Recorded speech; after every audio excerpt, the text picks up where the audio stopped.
que hoy vamos a hablar de Somos Iglesia. Ese es el tema que le he dado al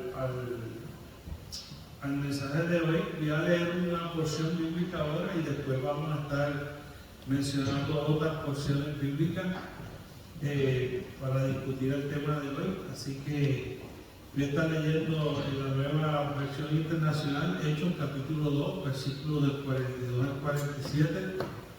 Y dice de la siguiente manera: se mantenían firmes en las enseñanzas de los apóstoles, en la comunión, en el partimiento del pan y en la oración. Todos estaban asombrados por los muchos prodigios y señales que realizaban los apóstoles. Todos los creyentes estaban juntos y tenían todo en común. Vendían sus propiedades y posesiones y compartían sus bienes entre sí, según la necesidad de cada uno. No dejaban de reunirse en el templo ni un solo día, de casa en casa partían el pan y compartían la comida con alegría y generosidad, alabando a Dios y disfrutando de la estimación general del pueblo. Y cada día el Señor añadía los que iban siendo salvos. Señor, te agradecemos la oportunidad que nos das de estar aquí en tu casa. Agradecemos el privilegio que nos das de poder congregarnos. Te pedimos que tu palabra cale a lo profundo de nuestra alma y que cause transformación en nosotros y que al salir de este lugar no seamos iguales. Yo te pido, Señor, que seas tú el que hables a través de mí, que derribes todo argumento que se levante en contra del conocimiento de tu palabra y que al salir de aquí hayamos sido bendecidos por ella. Lo pido en el dulce nombre de Cristo Jesús, Señor nuestro. Amén, amén. Yo quiero resaltar unas partes como parte de la introducción que dice ese pasaje y sin leerlo completo de verdad. Firme en la enseñanza, en la comunión, prodigios y señales que eran realizadas, estaban juntos en comunión, en la oración, reuniéndose en el templo sin dejarle ni un solo día, reuniéndose en las casas, compartían con alegría y generosidad, alabando a Dios y disfrutando de que todo el pueblo tenía una estima grande de ellos, y el Señor añadía cada día los que habían de ser salvos. Cuando usted mira nada más la descripción y definición de lo que sucedía en la iglesia del Señor, en el libro de los Hechos, uno dice, esa era otra distinta a la que nosotros vivimos en nuestros tiempos medios. De más está, que yo estoy seguro que ninguno de nosotros estamos dispuestos a vender lo que tenemos para compartirlo con los demás. Las casas, los carros, la comida, la ropa, todo. Vendían todo por tal de que todo el mundo tuviera su necesidad satisfecha y no les importaba. Partiendo de ese tipo de generosidad que nosotros hoy día no practicamos, la iglesia hoy día está lejos de ser lo que una vez fue. La iglesia hoy día está lejos de compartir todos los días en el templo, todos los días, no algunos días, todos los días en el templo. La iglesia hoy día está lejos de ver que la gente goce del favor de la gente cuando la gente lo que dice es que la iglesia no tiene pertinencia. Y en esta iglesia el pueblo decía, wow, esa es la iglesia. ¿Qué iglesia es esa? ¡Wow! Espectacular la iglesia. Tantos prodigios. Está que no todos los días pasan los prodigios que pasaban en la iglesia del libro de los Hechos. Además está que nosotros no necesariamente compartimos con alegría entre nosotros.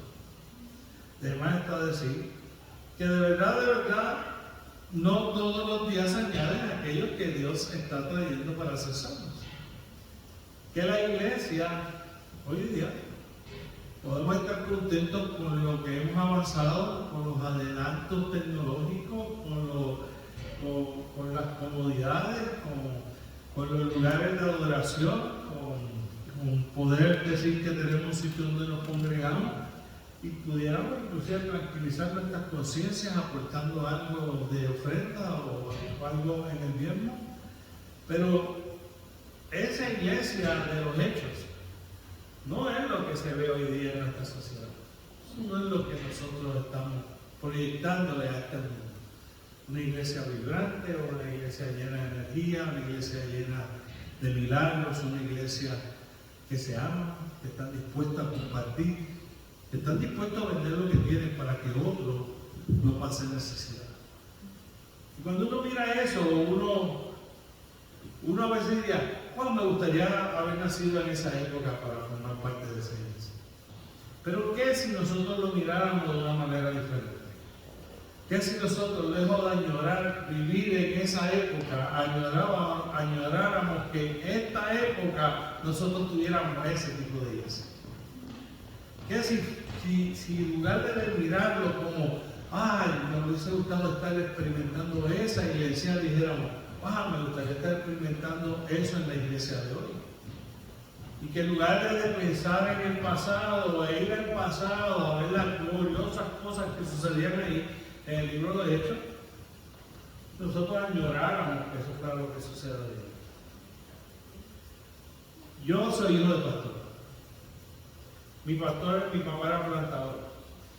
Yo crecí mudándome de sitio en sitio y me he mudado más de 30 veces en mi vida, de lugares en lugares, porque mi papá iba de un pueblo a otro pueblo allá en Puerto Rico, plantando iglesias y pastoreando iglesias con nosotros en el carro, días de escuela, vacaciones, noches, días de semana, daba igual.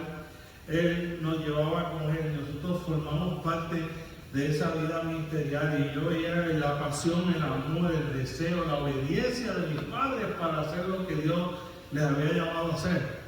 Pero por otro lado empecé a experimentar la iglesia de los tiempos modernos. Empecé a experimentar la iglesia que algunos eran agradecidos, que algunos de ellos le daban mucho amor, que los amaban mucho, que los cuidaban, que les mostraban afecto, que estaban agradecidos de los sacrificios que ellos hacían.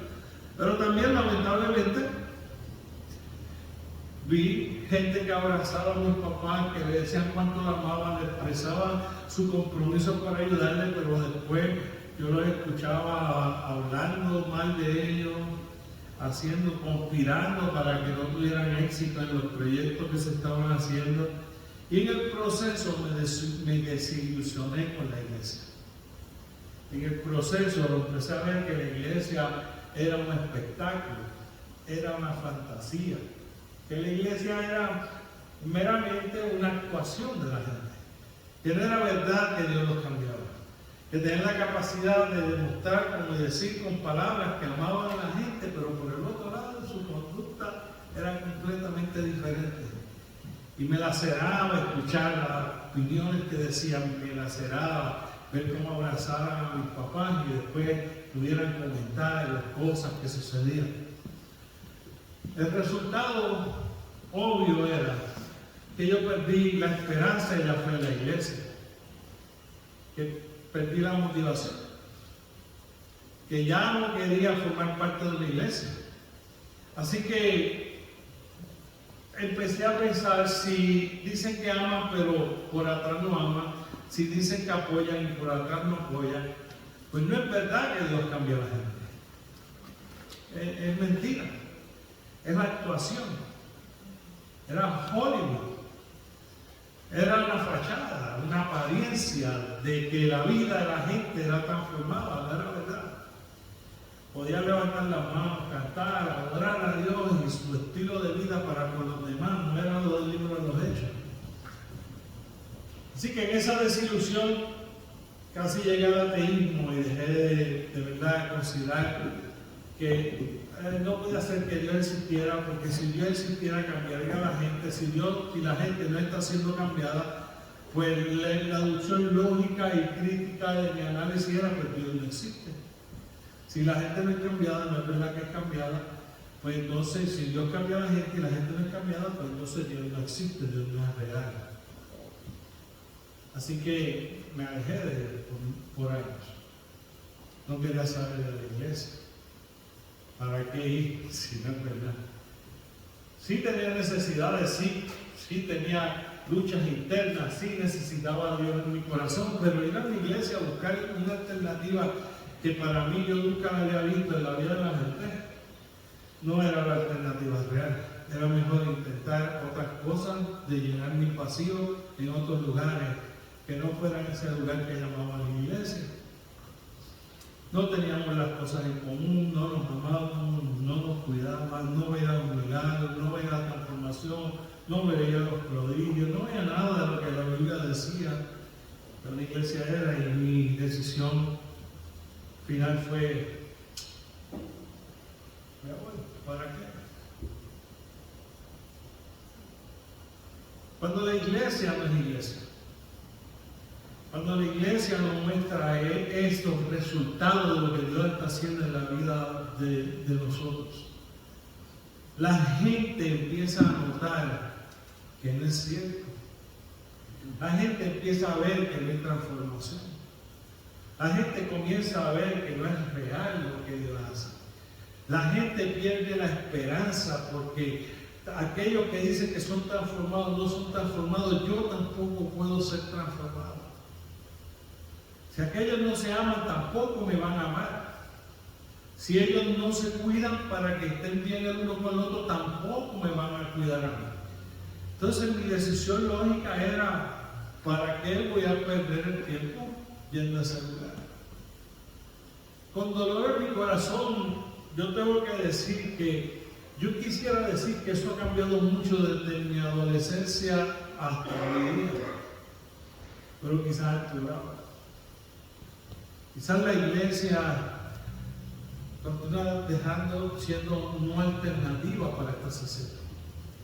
Quizás la juventud y la segunda y tercera generación, la razón por la que le estamos perdiendo es porque están viendo en las iglesias aquello que yo leía. Quizás simplemente no es que no tienen necesidad y no es que no le interesa a Dios. Es que lo que han visto como resultado de lo que supuestamente Dios hace en la iglesia no les convence, no les motiva, no les llama la atención. Porque no están viendo el amor, no están viendo la transformación, no están viendo el perdón, no están viendo la camaradería, no están viendo el lugar seguro. No están encontrando ahí lo que la gente en el libro de los Hechos encontraba. Las cosas que tenían en común. El amor, las vidas transformadas. Cada día añadiéndose más gente para ser salvo. El favor del pueblo. Y cuando nosotros estamos en esa situación, pareciera ser que la esperanza se acabó. Pero yo estoy aquí predicando. En algún momento algo sucedió. En algún momento yo cambié la visión. Y yo lo que cambié no fue mi visión de la iglesia, yo cambié mi visión de Dios. Empecé a mirar que era verdad, que esas cosas sucedían en las iglesias. Pero empezó a importarme más Dios que la gente. Empezó a importarme más si Dios de verdad tenía el poder y la capacidad para hacer la transformación que se veía en el libro de los Hechos, y yo formar parte de eso en mi relación con Dios, y empezar a determinar que Dios no era el culpable sino nuestra propia humanidad, que no era Dios el que no quería causar cambios en su iglesia, era la gente que estaba en su iglesia que no quería ser cambiada por Dios. Así que no tenía que yo rechazar a Dios por lo que contaba en la iglesia. Lo que tenía que hacer era agarrarme de Dios, esperar y confiar en que Dios hiciera eso en mí, al igual que estaba haciendo en algunas otras personas. Y en el proceso dejé de mirar a la iglesia y empecé a mirar a Dios. Pero yo tenía una ventaja: mis papás eran pastores y líderes. Yo había crecido y había escuchado mucho de Dios, había estado asistiendo a la iglesia por gran parte de mi vida a ese momento. Pero y aquel que no puede decir, contra, yo voy a darle una oportunidad a Dios porque lo veo cuando lo único que han tenido como perspectiva, como punto de partida y de vista es la iglesia. ¿Cómo afectamos? En el proceso Dios me llamó, me salvó, me rescató, me transformó. Después me llama, trabajé con jóvenes por la mayor parte de mi vida.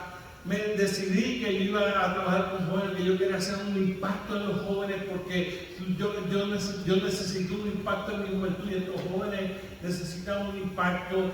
Empecé a poner alma, cuerpo, corazón, vida y a decidir que yo iba a vivir una vida diferente a aquella que yo había experimentado en la otra gente.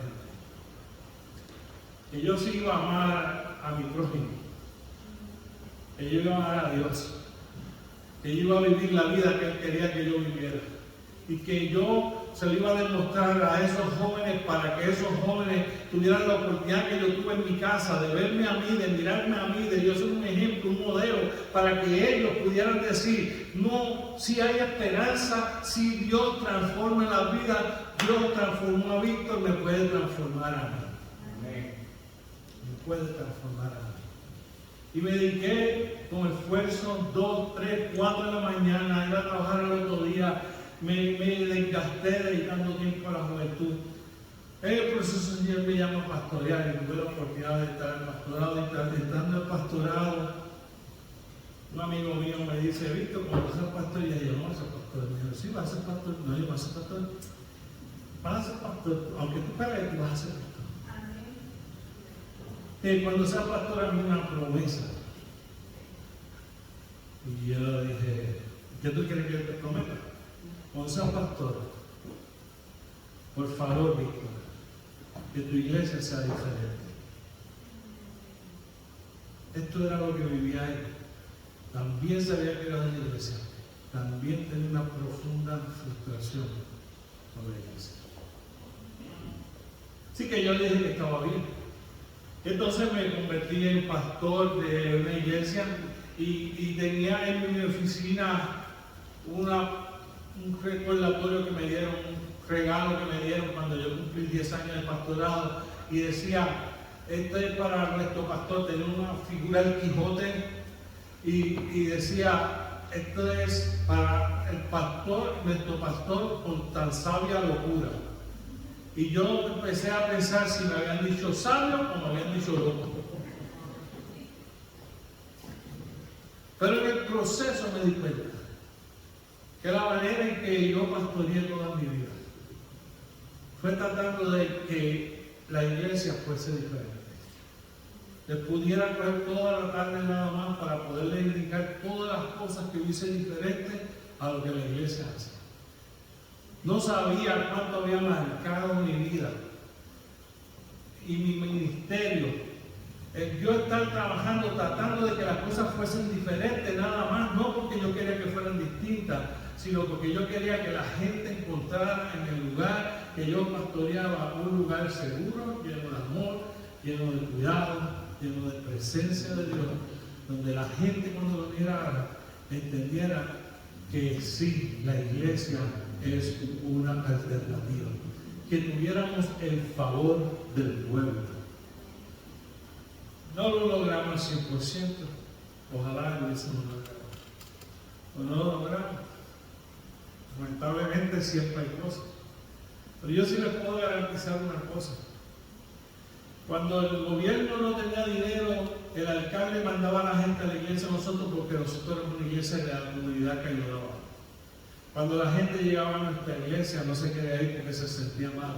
Cuando los cultos terminaban los teníamos que votar porque podía pasar una hora, hora y media y la gente no se quería ir. No es porque yo sea el mejor pastor del mundo. En mi salida de allí yo hice un autoanálisis y le dije a Jessica, y escuché tantas cosas que fueron errores que yo le dije, tantas cosas que le di prioridad y que no debiera haberla tenido. Tantas cosas que implanté que no debiera haber hecho. Si le diera para atrás, haría tantas cosas distintas a las que hice. Pero mis hijos, cuando yo me vine para acá, ellos dijeron, ustedes se van, pero nosotros nos quedamos en esta iglesia. Es nuestra familia. Si es posible ser esa iglesia en este tiempo. Si es posible ser esa iglesia del libro de los Hechos en la época moderna de hoy. El Dios que creó la iglesia, que forma la iglesia, sigue siendo el mismo. Él no ha cambiado nada. Las instrucciones, su palabra sigue siendo inequívoca, sigue siendo correcta en todo lo que presenta, sigue siendo verdad todo lo que dice y siguen siendo mandamientos que Él ha establecido para que nosotros cumplamos y promesas que Él ha establecido para cumplirlas en nuestras vidas, para cumplirlas en nuestras iglesias, para cumplirlas en nuestro corazón, en nuestra familia. La Biblia está llena de eso. Y el Dios que lo prometió es fiel y justo para poder cumplir cada una de ellas. No está en su palabra el problema. No está en Él el problema. Está en nosotros. La historia de mi adolescencia es la misma hoy. Está en nuestra humanidad. Está en usted y en mí. En nuestra entrega, en nuestra búsqueda profunda, en querer que la iglesia sea lo que la iglesia es. Y entonces eso me levanta una de las dos preguntas que yo quiero compartir contigo. ¿Qué es eso de ser iglesia entonces? ¿Qué es la iglesia? Y cuando tú vas a la primera de Pedro, capítulo 2, versículo 9, dice: pero ustedes son linaje escogido, real sacerdocio, nación santa, pueblo que pertenece a Dios, para que complementen las obras maravillosas de aquel que los ha llamado de las tinieblas a la luz admirable. Y 1 Pedro capítulo 2, versículo 9 dice: la iglesia es el pueblo de Dios, es el real sacerdocio, es una nación santa, es un pueblo que ha sido adquirido por Dios. La iglesia es el pueblo de Dios. Tú y yo somos el pueblo de Dios. Tú y yo somos pueblo de Dios. A veces actuamos como pueblo del país en que venimos, somos pueblo del país en que vivimos, somos pueblo de la iglesia donde nos congregamos, pero en esencia nosotros somos el pueblo de Dios, algo que fue comprado por la sangre de Jesucristo, una iglesia que es tan grande que no cabe en este edificio. Tiene gente en todas partes del mundo, de toda lengua, de toda nación, y algún día esa iglesia se congregará delante de su presencia. Dice la palabra del Señor, y junto a un estruendo de voces que adoran al Dios viviente. Esa es su iglesia. Y cuando usted mira que nosotros formamos parte de ese pueblo de Dios, no del grupo nada más que se reúna en Morris Park, o del pueblo que se reúne en White Plain, o del pueblo que se reúne en cualquier otra iglesia del distrito hispano del este, sino que hay un Dios que dio su vida en la cruz del Calvario para que todo aquel que en Él creyera es salvo, pasa a formar parte de la familia de Dios. Es un pueblo que ha sido comprado y adquirido por Dios. Tú y yo le costamos la vida a Jesucristo. ¿Tú te has puesto a pensar eso? Tú y yo le costamos la vida a Jesucristo.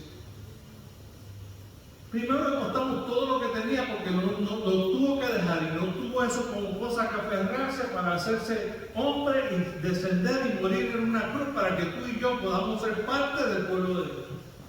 Tú eres parte del pueblo de Dios, nosotros no somos cualquier cosa.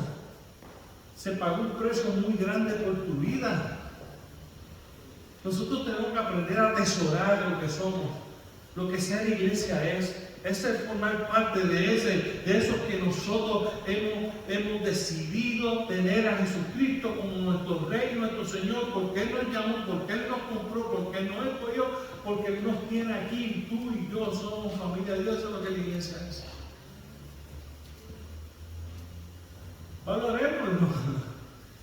Valoremos lo que somos. Somos el pueblo de Dios. Además de eso, la iglesia enseña 1 Corintios capítulo 12, versículos del 26 al 28. 1 Corintios capítulo 12, versículos del 26 al 28. Si uno de los miembros sufre, los demás comparten su sufrimiento. Y si uno de ellos recibe honor, los demás se alegran con él. Ahora bien, ustedes son el cuerpo de Cristo, cada uno un miembro de este cuerpo. En la iglesia de Dios ha puesto primero apóstoles, segundo profetas, maestros, luego los que hacen milagros, después los que tienen dones para sanar a los enfermos, los que ayudan a otros, los que sirven, los que administran, y todos con diversas lenguas y demás. Somos nosotros un solo cuerpo con funciones diferentes, todos tenemos alguna función que ejercer, pero somos un solo cuerpo. y Él es la cabeza. La mano no puede ser cabeza. El brazo no puede ser cabeza. La pierna no puede ser cabeza. El pie no puede ser cabeza. Los dedos no pueden ser cabeza. Cada cual tiene que ser lo que es en Cristo. Cada cual tiene que ser satisfecho con lo que Dios le ha dado como dones, como talento, lo que Dios te ha puesto a ti para que tú hagas. Tú no tienes que querer ser otra cosa que hace otro. Eso es como si mi mano quisiera ser pie y yo tuviera 4 pies. Que gran ayuda, será para coordinar en 4 pies. ¿Sí o no? ¿Cierto? Imagínense que mi mano quisiera dirigirse por sí misma y decidiera que me va a estar dando de cachetadas todo el día. Y yo diciendo, para, deja eso. Y dice, no, porque yo quiero darte cachetadas, porque ella quiere hacer lo que ella quiere. Cuando la iglesia, cada cual quiere hacer lo que quiere, le está diciendo a Dios que no necesita que la dirijan. Y nosotros somos el cuerpo, pero no somos la cabeza. Nosotros podemos ser una mano y ustedes ser contentos que el mano puede ser un dedo y tiene que estar contento de que el dedo puede ser un pie y tiene que estar contento con que el pie. Si sirve, si predica, si enseña, todos somos la misma cosa. Todos somos siervos de Dios viviente porque Él es la cabeza, Él es el que dice y nosotros somos los que hacemos, nosotros somos solo el cuerpo, no la cabeza. Y no podemos tener 80, 100 cabezas en la iglesia. Tenemos que tener una sola de Él para que haya unidad, para que haya dirección, para que podamos funcionar juntos, para que podamos funcionar como cuerpo, para poder ser como la iglesia de los hechos. Hace falta que funcionemos como uno solo, como un cuerpo.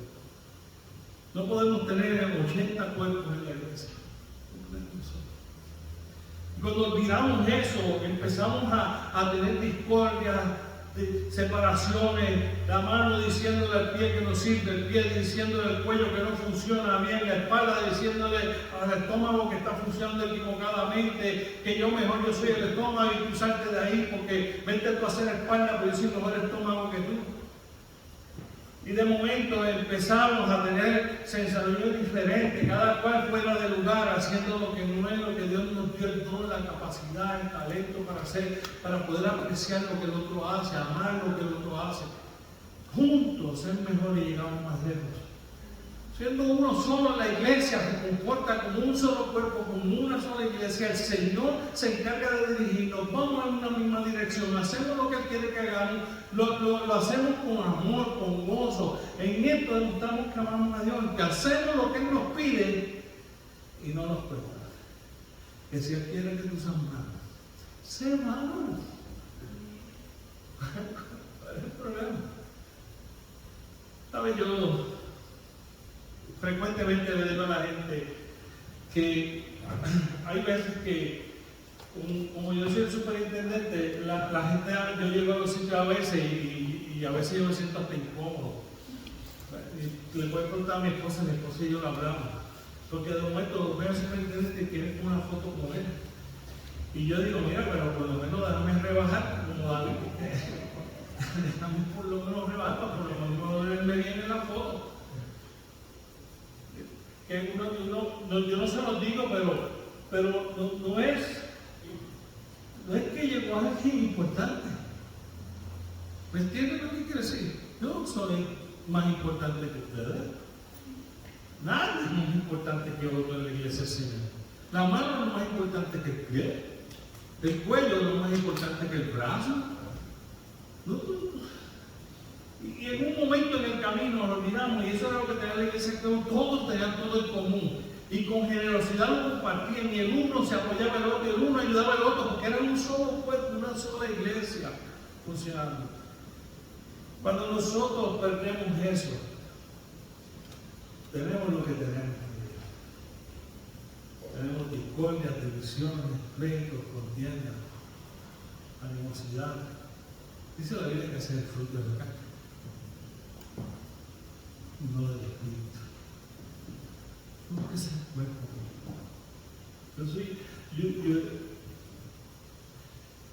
Cuando yo empecé a ser pastor, yo le decía a mi esposa, yo quisiera volver a ser pastor de jóvenes, porque para no tener tanta responsabilidad, yo no sé por qué tanta gente quiere ser pastor, Yo consigo pastor Leonel, yo no tengo que ser pastor Leonel, si yo a 14 años de vida laboral sin tener que hacer nada, que no fuera el miembro de la iglesia haciendo lo que me dijeran y ayudar, eran esas cosas y ya, imposiciones y nada. Tú tienes que amar lo que Dios te ha hecho, para lo que Dios te ha escogido. Tú tienes que amar. ¿Quién te escogió para servir y acomodar silla? Hazlo con gozo y con amor. Y si Dios te llamó a ir de misionero, hazlo con amor y vete de misionero. Haz lo que Dios te pida que tú hagas, porque Él es la cabeza, tú eres parte del cuerpo. Y todos tenemos que cumplir nuestra función. Por último, la iglesia es la familia de Dios. Dice la palabra de Dios en Efesios 2:19, por tanto, ustedes ya no son extraños ni extranjeros, sino conciudadanos de los santos y miembros de la familia de Dios. No todos. ¿Cuántos de ustedes tienen una familia? Antes una. ¿Ok? Esto yo sé de mi familia. Toda nuestra familia, Jessica y mía, está en Puerto Rico. Todos. Ella y yo estamos acá solitos, acompañándonos, cuidándonos, amándonos, protegiéndonos, ella y yo. No están mis hijos, mis papás, mis tíos, mis hermanos, mis primos, todos están allá en Puerto Rico, todos se quedan allá. Nosotros somos misioneros acá. Todos están allá, todos. Mis amistades, mis amigos, mis familiares, etc. Y yo sé que muchos de ustedes que vienen de otros países llegan aquí con esa misma situación, y allá afuera hay un montón de gente que llega bajo esa misma situación, que dejaron todo atrás viniendo a buscar un mejor futuro, buscar un mejor porvenir. A sus familias vinieron solos, a veces duermen en sitios que no deberían dormir, no les queda otra, nadie afuera. Y necesitan una familia. Necesitan una familia. Antes me pregunta, pastor, ¿qué es lo más difícil que se ha hecho usted en la transición de ser superintendente? Mi comunidad de fe, mi iglesia. No pastorearla. Pastorearla no me lo extraño. Yo le extraño pastorear a mi iglesia. Me hace falta su gente. El que cuando yo estaba allí me daba amor. El que le está dando amor a mis hijos todavía, aunque a pesar de que nosotros no estamos allí. Eso me hace falta. Hace falta el abrazo del hermano que está allí en la iglesia. Aquel que cuando yo estuve enfermo estuvo presente, me dio una llamadita, me cuidó, me amó. Mi comunidad de fe. Porque lo que Jessica y yo no tenemos estando acá de superintendente es una comunidad de fe donde reunirnos cada semana, porque estamos de estado en estado, de iglesia en iglesia, a través de todo el estado de Estados Unidos. Está en una familia. También está allá. ¿Y sabe qué extraña a la gente que está allá afuera en la calle con familias disfuncionales, rotas, niños abandonados, niños en orfanatos, gente presa que no tiene familia, salieron exconvictos que la familia no quiere saber de ellos? ¿Saben qué necesitan ellos? Necesitan la familia de Dios. Y a veces nosotros la tenemos y no la apreciamos, no la extrañamos, no nos amamos, no nos cuidamos. No velamos por las necesidades que tenga el otro hermano. No nos sacrificamos por él. Allá afuera ellos tenían cualquier cosa por tener lo que nosotros tenemos como una comunidad de fe, la familia de Dios. ¿Ven? Eso es lo que pasaba en aquella iglesia. No hay que volver a aquellos tiempos, no hay que ir atrás, no hay que ir a tratar de ver si Señor nos da una oportunidad de llevarnos al pasado para que sea por una semana, para vivir las experiencias de la iglesia de los hechos. No hay que hacer eso. Lo que hay que decirle, Señor, cámbianos a nosotros para nosotros poder ser como en aquella iglesia. Llévanos a ser la iglesia que tú quieres que nosotros seamos. La Biblia dice, mirad cuán bueno y cuán delicioso es habitar los hermanos juntos en armonía. Ahí envía Dios bendición y vida eterna. Mirad cuán bueno y cuán delicioso es habitar los hermanos juntos en armonía y en la familia. Yo le voy a decir lo que más yo deseaba cuando yo salía de trabajar en Puerto Rico. Yo deseaba llegar a mi casa. Mi esposa y yo me considero una persona bastante fácil de que Jessica me convenza de hacer cosas. Muy fácil. Y ella quería estudiar, ella quería trabajar, trabajaba yo, nunca tengo problemas con ella, tiene ya un ser humano, ella tiene sus derechos, su vida, todas las cosas, y la logramos integrar. Llevamos 35 años casados, así que ha funcionado, feliz que esté casado. Él también digo, yo creo que estamos felizmente casados. Pero una vez yo le dije a Jessica algo, una sola vez le dije, lo único que yo, sí me voy a quejar, lo único que yo te voy a pedir es esto: cuando salgas de tu trabajo, no te vayas a otro lado de la casa. Cuando salgas de tu trabajo, si tienes que salir después, yo no tengo problema. Pero cuando salgas de tu trabajo, ven a casa. Porque en mi pastorado yo estaba por el día afuera haciendo cosas de la iglesia y por la noche me iba a tener que tener. Y la única oportunidad que yo tenía para compartir con toda mi familia completa era de 3 a 6 de la tarde. En ese periodo de tiempo. Era el único tiempo que tenía.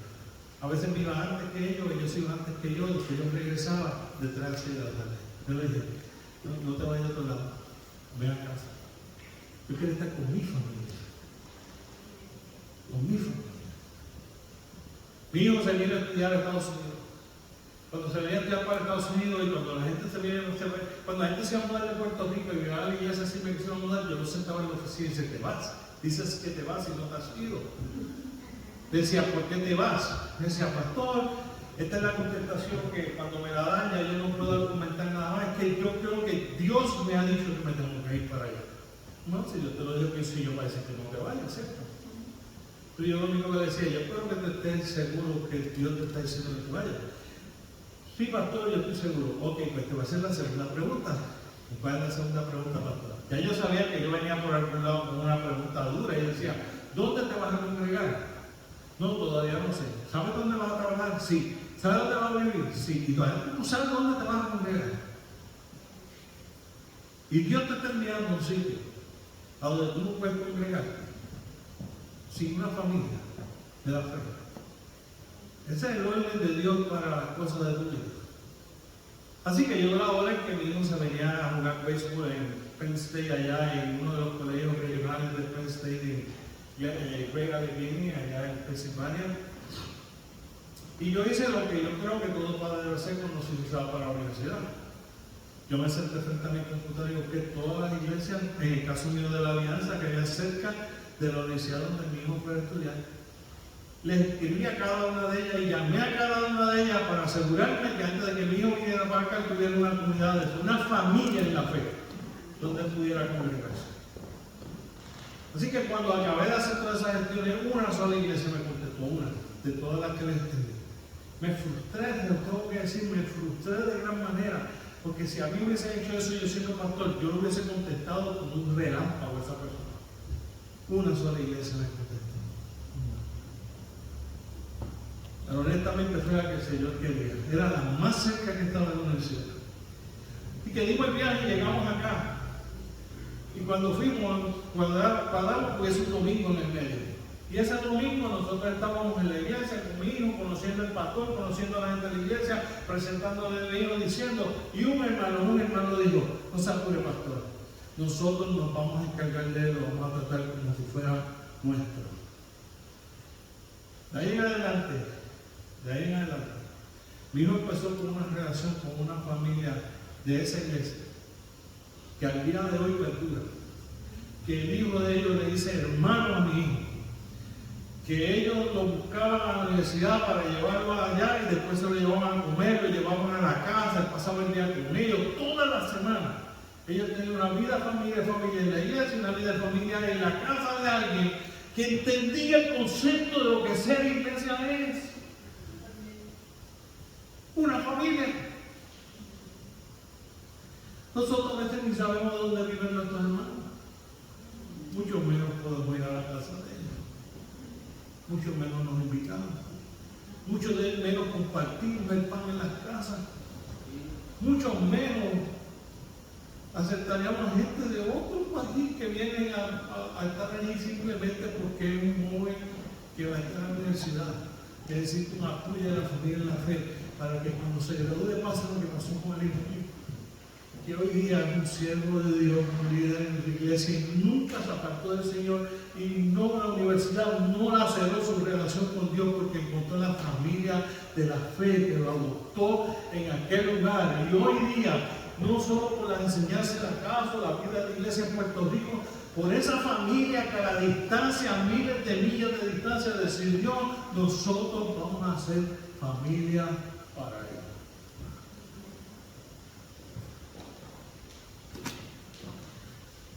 Cuando somos eso, hermano, es otra cosa. Entonces de momento todo el ambiente de la iglesia cambia. Los amigos de mis hijos son los de la iglesia. Mis hijos crecen, mis hijos salen a actividades, no con amigos inconversos, sino con amigos creyentes, que van a comportarse correctamente y no que le van a estar poniendo droga en las manos para que puedan usarla o una copa de alcohol en sus manos para que puedan beberla. O invitándole a que no se preocupe, que él conoce a una amiga que está dispuesta a portarse con él porque esté enamorada de él, e instarlo a que tenga relaciones sexuales y pueda desgraciar toda su vida. No, porque anda con siervos y siervas de Dios, amistades de la iglesia, donde crece, donde se fortalece, donde esa relación hace que nuestros hijos estén mejor cuidados, que nosotros estemos mejor cuidados, nosotros estemos mejor protegidos. Porque la familia se cuida. La familia vela uno por el otro. Yo sé que muchos de ustedes ayudan a los familiares que tienen en su país de origen, porque la familia se cuida. Y la familia de la fe tenemos que aprender a cuidarnos de nuevo. Tenemos que aprender a ser familia si queremos ser iglesia, si queremos impactar la comunidad, si queremos impactar la vida de otros. Tenemos que ser lo que ser iglesia es. Y tenemos que hacer, porque la iglesia hace, y con este punto voy a terminar. No es rapidito, pero yo tenemos que hacer lo que la iglesia se supone que haga. Y el libro de Hechos dice, se mantenían firmes, capítulo 2, versículo 42, se mantenían firmes en la enseñanza de los apóstoles, en la comunión, en el partimiento de pan y en la oración. Y en Juan capítulo 4, versículo 23 dice, pero se acercaba la hora y ha llegado ya en que los verdaderos adoradores rendirán culto al Padre en el Espíritu y en verdad, porque así quiere el Padre que los que sean adoradores, adora a Dios. La iglesia adora y la iglesia adora a Dios. Dice Mateo capítulo 18, versículo 20, porque donde dos o tres están reunidos en su nombre, allí estoy yo en medio de ellos. Esa parte es la mejor y la más que nos gusta hacer. Venir a la casa de Dios a cantar, a adorar y bendecir el nombre de Dios y orar juntos. Eso es parte de lo que la iglesia hace. Claro que es parte de lo que la iglesia hace. Es muy importante, pero lo hacemos en familia, no lo hacemos individualmente. Lo hacemos como un colectivo. Lo hacemos con esas características que tiene la iglesia que acabamos de hablar. ¿Y qué hacemos? Oramos, adoramos a Dios y traemos la presencia de Dios a este lugar. Escuchen, hermano, nosotros tenemos que aprender a adorar a Dios y no a cantar. Hay veces que cantamos mejor que lo que adoramos. Y es mejor cantar mal y adorar bien. Es mejor adorar bien y cantar mal, que cantar bien y adorar mal. Nosotros tenemos que salir, la verdadera oración sale del Espíritu, la verdadera oración sale de la entraña de nuestro ser. Sale de aquí, de lo que está en el corazón, dice la Biblia, de la abundancia del corazón. Habla en la boca. Todo lo que es bueno y todo lo que es malo sale de aquí, de las entrañas del corazón. Y cuando la adoración no sale bien porque el corazón no está bien. Cuando la adoración no sale bien, es porque tenemos que ir delante de Dios y decirle, Señor, ¿qué pasa dentro de mí? Escudriña mi corazón y mira a ver si hay camino de perversidad en mí, dice el salmista. Mírame, porque tiene que haber un fuego y un deseo de poder adorar a ti y no está pasando. ¿Por qué no está ese anhelo, deseo profundo de adorarte a ti, independientemente de si nadie más aquí quisiera adorarte? Yo te quiero adorar a ti. La iglesia ora y adora a Dios de lo profundo de su corazón, en espíritu y en verdad. El Espíritu dirige nuestra oración, el Espíritu hace que nuestra alabanza salga de lo profundo del corazón. No es mero espectáculo que pudiéramos montar. No es mera emoción de una linda canción que nos gusta, que cuando la cantamos, a mí me gusta cantarla como una canción que a mí me motiva y me emociona. No, ese es el resultado de un corazón sediento de levantar una alabanza y una adoración al Dios viviente. Y cuando eso empieza a pasar en la iglesia, Él se hace presente y la vida de la gente está formada. Entonces empieza a añadir cada día lo que es necesario. Cada día. La iglesia edifica a los creyentes. No solo adora a Dios y ora, sino que estamos para poder edificar a otros hermanos en Cristo. A este Cristo proclamamos, dice Colosenses 1:28, aconsejando y enseñando con toda sabiduría a todos los seres humanos, para presentarlos a todos perfectos en Él. Y 1 Pedro 4:10 nos dice, cada uno ponga al servicio de los demás el don que haya recibido, administrando fielmente la gracia de Dios a sus diversas formas. Esto es lo que quiero decir. Nunca ha sido la idea de venir a la iglesia yo salir edificado. La idea de venir a la iglesia no es usted recibir, es usted dar. Darle lo que tiene, darle el amor de Dios, darle la gracia de Dios, darle la sabiduría de Dios, darle el consejo de Dios, darle la palabra de Dios, darle la adoración a Dios. Dar. Va a recibir porque usted está adorando a Dios, va a recibir porque usted está en oración, va a recibir porque usted está en comunión con Él. Y Él se va a hacer presente y Él te va a salir bendecido de aquí. Pero no fue porque tuvo que hacer algo de venir a buscar lo que necesita, porque usted sabe que lo va a encontrar, porque Dios va a estar aquí. Cuando usted está adorándolo, Él se va a hacer presente y usted viene porque hay otros que tienen necesidad. Hay alguien que vino hoy aquí que necesita un abrazo. Hay alguien que está aquí hoy que necesita sentirse amado. Hay alguien hoy aquí que se necesita sentirse acompañado. Hay alguien hoy aquí que necesita un consejo sabio. Hay alguien aquí hoy que necesita alguna intervención en algún lugar que le ayude con un problema que no está pudiendo resolver. Hay alguien aquí. No porque yo sea profeta, ni genio, ni nada de eso. Hay alguien aquí con necesidad, porque somos humanos. Hay alguien aquí. ¿Quién es? Yo no sé. Yo no voy a ponerme a decir, no, que el Señor me dijo que tú dices, no, si me lo hubiese dicho, lo digo, pero no me lo ha dicho. Pero yo sé que Él tiene más probabilidad de saber quién es. Usted, ¿por qué? Porque su hermano en Cristo, usted lo ve toda la semana. Usted debería saber lo que está viviendo. Usted debería saber lo que está pasando. Usted podría venir aquí a darle el abrazo que necesita, el amor que necesita, el cariño que necesita, el cuidado que necesita, la ayuda que necesita, la compañía que necesita. Alguien me pregunta a mí si es posible congregarse por internet. Y yo le dije, ¿tú puedes dar por internet? Todo al abrazo. No, pues entonces tengo que estar aquí. ¿Usted le puede dar el beso por internet? No, por eso. Pues, supongo yo que tengo que estar aquí. Tú puedes sentarte en tu casa en una silla cómoda. Ponerte en pie cuando diga que se ponga en pie, alzar la mano, cantar y adorar a Dios, volverte a sentar, escuchar todo el mensaje. Y cuando haces el llamado, tú respondes al llamado. Tú puedes recibir a través de la iglesia. Claro. ¿Es porque la gente se pierde? Porque cree que la iglesia es para recibir y no para hablar. Y si es para recibir, yo lo voy a hacer por internet. Yo no tengo que estar sentado en la silla aquí cuando puedo estar sentado en la silla allá. Yo no tengo que estar escuchando aquí cuando puedo estar escuchando allá. Yo no tengo que estar cantando aquí cuando estoy cantando allá. Pero yo no puedo recibir tu abrazo estando allá. Tú no puedes recibir el mío yo estando allá y yo estando acá. Yo no puedo crear una relación íntima tú estando allá y yo estando acá. La iglesia es a base de dar y no de recibir. Por eso es que la Biblia dice que no debemos de congregarnos como algunos tenemos por costumbre.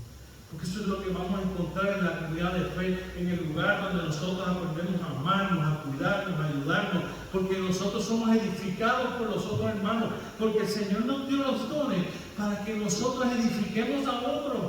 Él lo dice claro en la palabra de Dios, no es que yo estoy inventando, él lo dijo ahí claramente, aconsejando, enseñando a otros con sabiduría, presentándolos a todos perfectos en Él. No es singular, no soy yo. En nosotros. La iglesia edifica al creyente, la iglesia obra y adora a Dios. Y por último, la iglesia cumple la misión.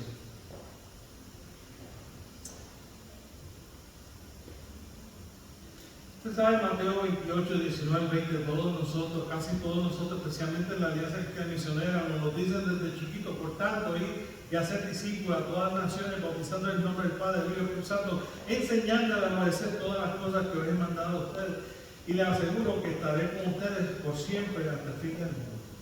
Esta es la parte que nosotros, dos partes que más nosotros discutimos. La que dice, vayan y vamos, y tenemos que ir es ir y predicarle al Evangelio. La persona hizo una oración conmigo y ya se salvó. Si me pidió por ahora por salir del paso, para quitarme de encima o no, eso no lo sabemos. Nosotros partimos de la premisa que como alguien hizo una oración, ya fue salvo. Pero la Biblia no dice eso, la Biblia dice que lo discipulemos, que nos aseguremos que la decisión que tomamos germina, que le enseñemos todas las cosas que tenemos en común, que lo ayudemos a crecer y a fortalecerse. Eso es el llamado de Dios. Y yo creo que en eso nosotros, dentro de más que poco, bien que mal, lo hacemos bastante bien. Pero escucha esto, cuando en esa misma gran comisión dice bautízalo, la iglesia tiene que estar bautizando gente, porque él añade cada día los que han de ser salvos. Si son salvos y son discipulados, lo normal que va a ocurrir es que las personas se están bautizando. Pero si no bautizamos, no cumplimos esa parte de la misión. Último testimonio antes de cerrar, porque creo que puedo hablarle de la iglesia toda mi vida, como les dije, marcó mi vida eso mucho. Pero escuche por un segundito esto. Cuando yo fui pastor en la misma iglesia por 24 años, en 23 años de ellos tuvimos bautismo, y en un año no tuvimos bautismo.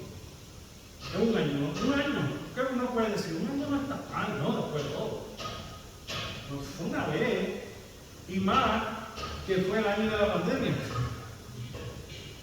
Entonces hay una razón justificable para no haber bautizado, porque vino la pandemia. Digo, todo el mundo va a entender que en el año de la pandemia no pudiste bautizar en el 2020, pues eso es normal, porque no, pero entonces el Espíritu de Dios me estaba redarguyendo y yo me sentía, pero la persona más culpable del mundo, porque no habíamos bautizado ni una sola persona. Sí que fui a la junta de gobierno de la iglesia y le dije, presenté todas las estadísticas. Y le dije, este es el único año que no hemos bautizado ni usted. No, pastor, pero el año de la pandemia, tengo que entender. Y yo le dije, yo lo entendería, pero le presenté otro caso. Le dije, esta iglesia bautizó tantas personas en el año de la pandemia, esta otra iglesia bautizó tantas personas en el año de la pandemia, esta iglesia bautizó tantas personas en el año de la pandemia, y nosotros cero. No le echemos la culpa a la pandemia, fuimos nosotros. Nosotros tuvimos mal. Nosotros no cumplimos la misión. Nosotros no hicimos lo que la iglesia se supone que haga. No empecemos a decir que la pandemia nos impidió. El Dios que permitió la pandemia, que acabó con la pandemia, es el Dios que pudo haber hecho que bautizáramos en medio de la pandemia. Nosotros. No fue la pandemia, fuimos nosotros. Paramos la reunión. Hicimos una oración de arrepentimiento en la Junta de Gobierno. Señor, perdónanos por no haber cumplido la misión. Señor, perdónanos por no haber sido la iglesia que tú quieres que seamos. Señor, perdónanos porque no bautizamos a la gente que necesitaba ser bautizada. Perdónanos por no haber alcanzado el que tenemos que alcanzar. Y tuvimos en esa reunión, una reunión, un tiempo de oración donde empezamos a orar. Terminamos la oración y pusimos como meta que para el próximo año nosotros íbamos a bautizar 4 veces durante el año. A ese día teníamos 0 candidatos. El año 2021 fue el año de más bautismo en mi iglesia en los 24 años que nosotros bautizamos. O nosotros entendemos nuestra responsabilidad como iglesia, O empezamos a mirar al lado, a echar culpa de diferentes razones por las diferentes cosas que han sucedido y nosotros no ir arrepentidos delante de Dios, decirle, Señor, no estamos cumpliendo la misión. Nosotros no estamos cumpliendo la misión. Usted y yo no estamos. Como resultado de eso, 2 años después, fui a las reuniones de pastores y los convencí, les dije, yo quiero que nosotros hagamos el bautismo más grande que ha habido en esta ciudad en los últimos años. Yo le dije, yo creo que nosotros lo podemos hacer y empezar a convencer a los demás pastores que podíamos unirnos como un solo cuerpo a bautizar gente en la playa del pueblo de Vega Baja. Y comenzamos a ver, comenzamos a planificarlo. 2 años después, nosotros estábamos bautizando 70 personas en la orilla de la playa, dándole testimonio a la gente que la iglesia del Señor prevalece siempre. Y que su mano nos ha cortado, y que su poder nos ha cortado, que está en nosotros creer, que nosotros somos la iglesia del Señor, y la iglesia del Señor alcanza al perdido, lo forma, le enseña, lo bautiza, porque eso es quienes nosotros somos en esencia. Nosotros somos una iglesia, y la iglesia cumple la misión, edifica al creyente, adora y ora a Dios. Termino con esta conclusión para mí, para mí. Mateo 16, 18, lo leo y dice así. Yo te digo que tú eres Pedro, y sobre esta piedra edificaré mi iglesia. ¿No le gusta eso como dice el Señor? Mi iglesia. Es espectacular cuando usted no mira el contexto donde eso está ocurriendo, a la orilla de la playa, con un pescadito allí puesto en la fogata, Pedro siendo llevado aparte, hablando con él, me ama, y dice, Pedro, pues sobre ti, sobre mí, voy a edificar esta iglesia. Pero si eso es hermoso, saber que el Señor va a edificar su iglesia, y de paso, White Plains es parte de su iglesia. Él edifica esta también. Esta es su iglesia. Punto. Lo que esté pasando bien o mal en esta iglesia es porque esta es su iglesia y aún está aquí porque Él tiene planes, propósitos, virtudes para esta iglesia, para White Plains. Esta es parte de su iglesia. Y dice esto para terminar. Las puertas del reino de la muerte, dice del Hades en otra versión, no prevalecerá contra ella. Esta es la promesa de Dios. No prevalecerá contra su iglesia. Ahora nosotros somos parte de la iglesia. Si White Plains en un momento dado desapareciera, o la iglesia que yo pastoreaba en Puerto Rico desapareciera, o la iglesia de Morris Park desapareciera, eso no quiere decir que la iglesia no prevaleció. Eso quiere decir que la congregación donde nosotros estamos no prevaleció. Entendamos, todas las iglesias del Nuevo Testamento, ninguna de ellas existe. Pudiera pasarnos si nosotros no somos la iglesia de Él y nos convertimos que nosotros somos nuestra iglesia. Esta es mi iglesia y no su iglesia. Si se convierte en mi iglesia, esta congregación acaba cerrada ahora, en 10 años, 20 años, 50 años, el día que deje de ser la iglesia del Señor, acaba cerrada, por España acaba cerrada, la que yo pastoreé en Puerto Rico acaba cerrada, porque con cerrar una congregación la iglesia no se murió. Las del Antiguo Testamento ninguna existe, y ustedes ya estamos aquí, la iglesia está vivita y coreando, aunque aquellas no están ya, pero no es la expresión puertorriqueña. Esta iglesia está aquí viva, yo estoy predicando, ustedes están ahí sentados, esta congregación existe hoy día, aunque la del libro de los Hechos, que nosotros hablamos ahorita, descuidó su mirada, acabó cerrada. No existe. No está, no la pueden encontrar. Si nosotros no nos mantenemos enfocados, esta congregación pudiera desaparecer, pero si nos mantenemos congregados o concentrados, siendo la iglesia que Él quiere que seamos, o sea, haciendo lo que el Señor quiere que nosotros hagamos, yo le garantizo algo, nada prevalece contra esa iglesia del Señor, nada puede prevalecer, nada, la victoria está dada, pero nosotros tenemos que ser la iglesia que Él quiere que seamos, nosotros tenemos que hacer lo que Él quiere que su iglesia haga. Y Él, que es la cabeza, se encarga de que esta congregación, que su iglesia, continúe hacia adelante. Este es el reto para ti y para mí en la noche de hoy. Vivimos de la emoción de poder encontrar en las Escrituras lo que pasó en la iglesia de los Hechos.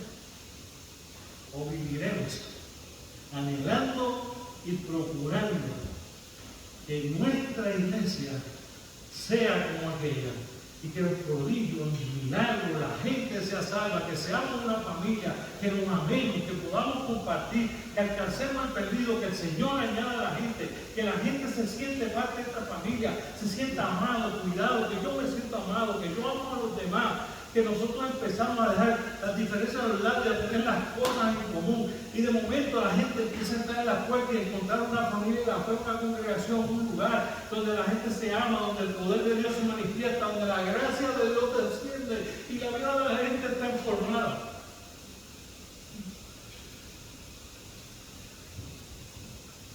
Es posible.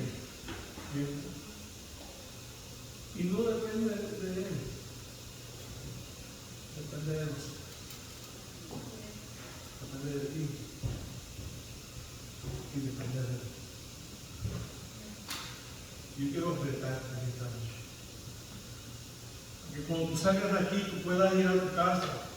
Y si puedes sacar un tiempo en tu cuarto y tirarte de rodillas y orar y decirle: Señor, perdóname. Perdóname por lo que no he hecho. Perdóname por lo que he hecho mal. Perdóname por las cosas que usted tenga que hacer. Pida perdón como iglesia por las cosas que como iglesia no hayamos hecho, por las cosas que hemos permitido que ocurran, por las cosas que nos han robado la vida de familia, la vida de paz, la vida de amor, la vida de armonía, la vida de presencia de Dios en este lugar. Y después que pida perdón, implórenle a Dios allí de rodillas en su casa. Implórenle con quebrantamiento de corazón, diciéndole: Señor, cámbianos. De tal manera, Señor, que nosotros, la gente, a lo largo de la historia, pueda hablar de la iglesia de White Plains de la manera en que hablamos de la iglesia de los Hechos. Era una iglesia llena de poder, familia, que alcanzaban el perdido, que lo formaban, que lo bautizaban, que lo enviaban, que tenían las cosas en común, que su poder se hacía presente cada vez que ellos estaban juntos en el templo. No anhelas eso para la iglesia. No anhelas eso para tu vida. Es así, cuando vayas a tu casa, en tu tiempo allí, antes de acostarte a dormir, pudiéramos hacerlo aquí, pero no quiero que sea aquí, quiero que estés a solas. Lo que siempre en mi corazón es que tú estés a solas, tú y el Señor. Tú lidiando con Él de la parte que te toca a ti. Tú lidiando con Él a favor de la iglesia como Nehemías, que intercedió por el pueblo. Hemos pecado cuando Él ni siquiera vivía aquí.